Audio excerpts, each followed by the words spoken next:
It is a beautiful morning in our utopian country, Jalvolistan, and the sun is shining brightly as birds chirp ecstatically. This is Bobcat. First name Bob, last name Cat. Bob just woke up. As Bob goes about his morning activities, he reads the daily newspaper. Good morning, fellow citizens of Jalvolistan. And now, the daily briefing of our glorious country. Jalvolistan, a perfect country with its capital city at Juvalijaz. As of now, our national population is 30 million. And our national motto is Veni, Vidi, Ego Axiolatis Sum, which translates to I came, I saw, I helped.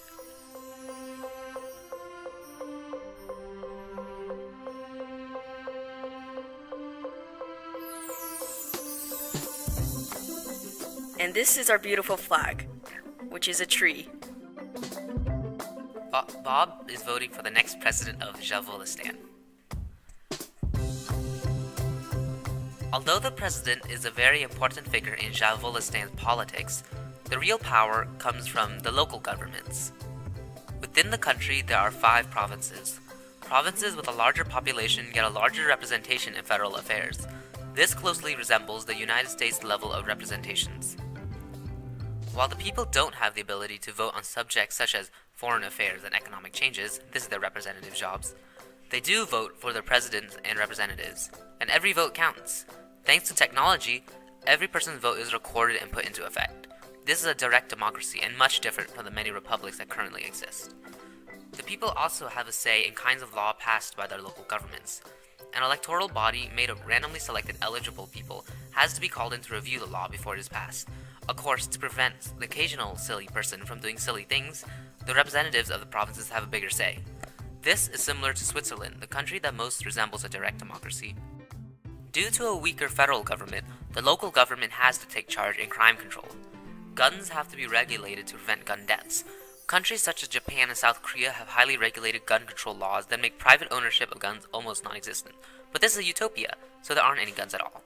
Of course, except for the police. To regulate misconduct by police, all officers are required to wear a camera on their chest.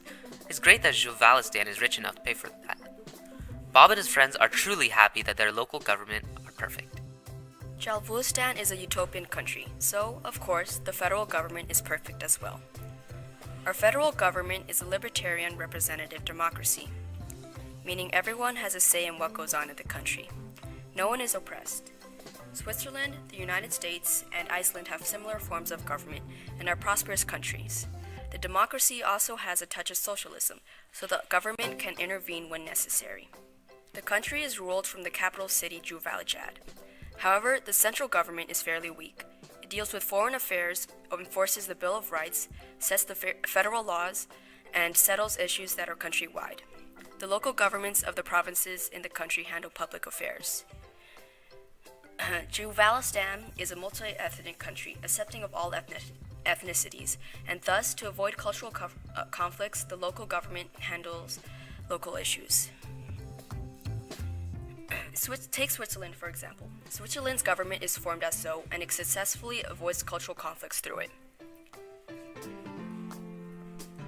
Like the United States, Jalvolistan's federal government has 3 branches. The legislative branch, which makes the law, the judiciary branch, which interprets the law, and the executive branch, which enforces the law. A system of checks and balances is set in place, so one branch cannot gain too much power or pass a ridiculous law. If an issue goes beyond a province or involves the whole country, the case is taken to the impartial Supreme Court.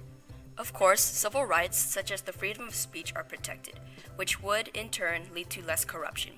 For example, New Zealand's Bill of Rights ensures one's freedom of expression. It only restricts that right for safety. Incidentally, New Zealand happens to be one of the friendliest and least corrupt countries. Additionally, Canada, which is the most tolerant country to immigrants, is now one of the freest countries in the world. Jalvolistan's terrain consists of sea, lakes, mountains, and plains. Of course, the country is rich in natural resources, such as oil, water, ore, and fertile land. Bob works as a restaurant worker. He makes the country's minimum wage of about $15 an hour, and after 10% income taxes and other taxes, giving him about $10 an hour to live off of. This is modeled after Australia, which is ranked 1 in how much their minimum wage is and how much of that wage is taxed. For those who are slightly richer, like if one was to make $100 an hour, $50 would be taken off in income taxes, living enough to live. There are considerations taken into account so one is not stripped of all their money and is rewarded for one's work. Housing and other necessities of life are at affordable prices. Cars that run on fuel are not recommended by the government, since the government wants to keep pollution down. Public transportation, such as buses, are provided by the government to aid those with their daily commute. Despite being extremely rare or even non-existent, labor unions are allowed to exist freely in case of a situation. There are several big banks in the country where citizens can store, invest, or borrow money from. Interest rates set by these banks can hover around 1.5% as the economy is stable and inflation rates are low, so citizens can spend as much money as they need.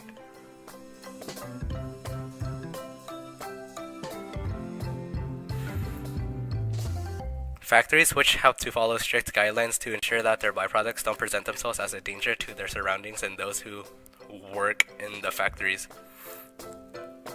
The government prefers that the amount of money made from imports is significantly higher than exports to increase the country's economic growth.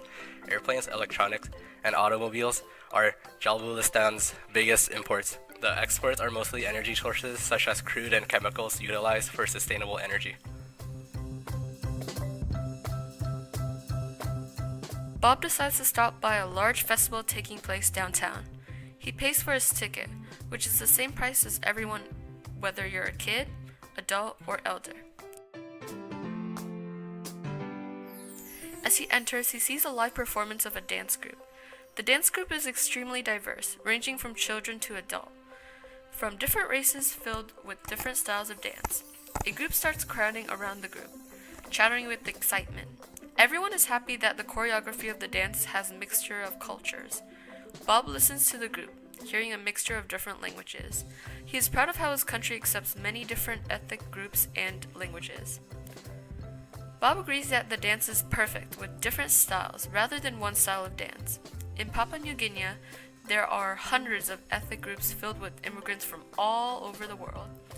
There are over 820 languages spoken in the country itself. Bob doesn't know all of them, but he's glad that everyone knows English so that everyone can communicate with each other while learning different languages. He continues walking around the festival when he sees a booth set up with different paintings, whether they're scenic or portrait, landscape or abstract. He studies painting by painting, each feeling a different emotion. Artists with different lives, different views of art, are allowed to create whatever art they feel to express themselves and the world. In their country, art is supposed to be used to teach others about how the artist views things in their society.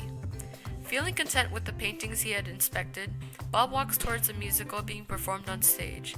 The musical has several main characters singing about morals and lessons within the society.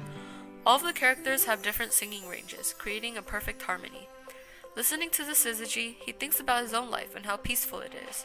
Aristotle, a Greek philosopher, studied tragedies and proposed how they taught the audience morals to improve their life.